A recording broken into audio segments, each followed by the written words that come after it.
Welcome to Pindar Poetry. We hope you learned something new.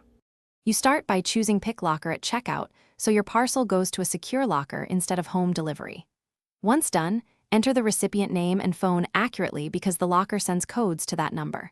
Make sure to pick the nearest locker location to reduce failed attempts. After payment, Shopee returns a pickup code or QR. Save it. This step prevents delays and lets the courier deposit your package quickly, which is why accuracy and location selection matter. You monitor the delivery status in the Shopee app. Once the courier updates delivered to locker, head to the specified locker. At the kiosk, scan your QR or type the 6-digit pickup code. This authenticates you and triggers the correct compartment to open. Once the door clicks open, remove your parcel promptly to avoid blocking the system.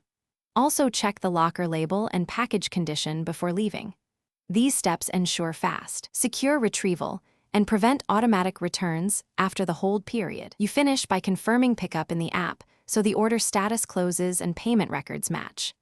If a locker compartment fails to open or your code doesn't work, immediately contact Shopee support with the order number and locker ID. They can remotely open it or extend the hold. Make sure to arrive before the hold time expires to avoid automatic return or extra fees. Keep screenshots of codes and timestamps. These help resolve disputes quickly. Thanks for watching. Consider subscribing if we helped you.